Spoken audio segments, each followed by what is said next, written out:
Impact segment tonight. New hate crimes legislation is being considered, but where do you hear what's in it? The House has passed the Local Law Enforcement Hate Crimes Prevention Act of 2009, expanding federal charges to cover offenses against victims based on sexual orientation, gender identity, and disabilities. However, there is debate over whether the legislation protects pedophiles. What it does do is say it doesn't include pedophiles, because I think the intent of this committee is clearly that we don't want to provide a, let's just say, a special protected status for pedophiles. There is a clear, concise definition of sexual orientation. Your amendment is unnecessary and also, I would add, inflammatory in terms of insinuations. Wow, that means Congresswoman Baldwin doesn't want the law to automatically eliminate pedophile protection. At the same time, Congressman Tom Rooney, a Republican, wanted to include crimes against military people in the bill. That has angered some Democrats. I represent a very large, one of the largest gay populations in the United States of America, one of the largest Jewish populations in the United States of America. My region, our region, has a very large African American population, all groups who are real victims of targeted hate crimes. It really is belittling of the respect that we should have for these groups to suggest that members of the armed services have somehow systematically been the victims of hate crimes. Whoa. With us now, Fox News analyst Dr. Mark Lamont Hills. There's all kinds of politicking going on here. Absolutely. Rooney laid, by throwing the military people in there, he laid a trap for Ms. Wasserman Schultz, which she fell right into. And I should tell the audience, this is not passed yet. It's in the Senate now. They're deliberating. I expect a lot of the nonsense to be sorted out there. Let's start with hate crimes legislation, because a lot of people don't really know why that's necessary. Right. It's absolutely necessary. We need to provide a protected status for people who have historically and currently been the victims of abuse and marginalization, because of who they are, whether it's because you're Jewish, whether it's because you're gay, whether it's because you're disabled. And so we need to have a heightened type of penalty for those people, because there's a heightened type of outcome for them and for the larger society. All right, but in certain areas of the country, certain groups are at risk.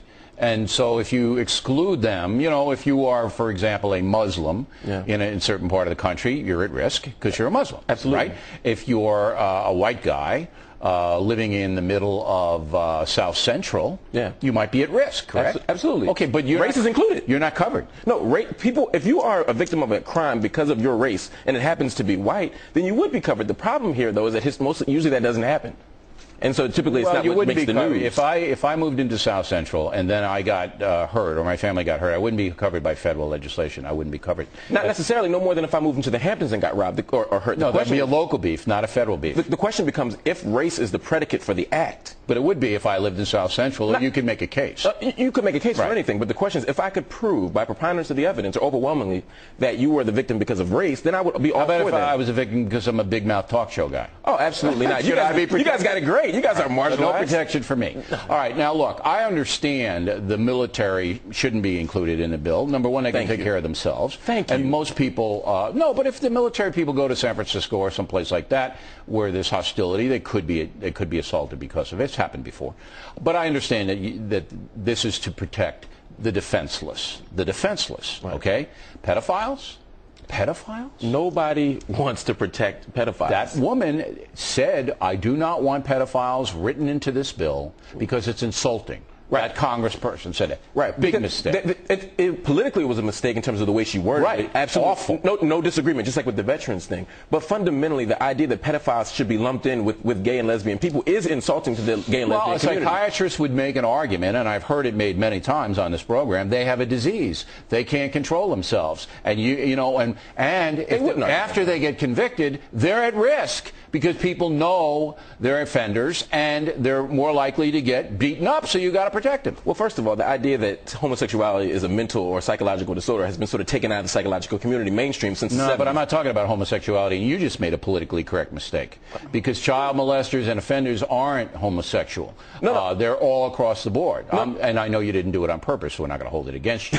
But my point is that you could make an argument that a pedophile has a disease, and because the disease is there, he's a target or she's a target. Right. Well, first of all, I was just heading off the inevitable conservative argument that homosexuality is. No, No, I wasn't saying you're doing that, but I'm saying that's where they're going with it. No, that's where they're going with it. There is no they. No, it absolutely There is. are just as many fair-minded conservatives as fair-minded liberals. But anybody who lumps homosexuality with pedophilia is not being fair-minded. You just did it. No, I was responding to what the Republicans are doing, and particularly in the House. I saved you. Why are you digging yourself deep? No, this is an honest answer. This is a no-spin zone bill. Do you have a shovel for the doctor? This is a no-spin zone. You're digging yourself deep. No, I'm being honest here. I'm being honest here. Straight question. Yeah. Pedophiles should not be included in this bill, correct? They should not be included in the bill. They don't need to be.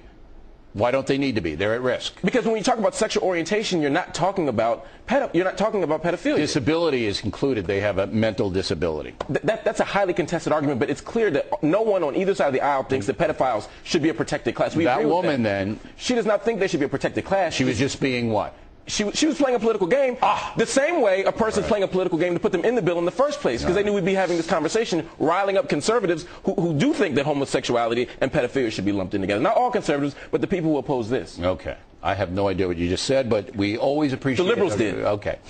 The liberals got it.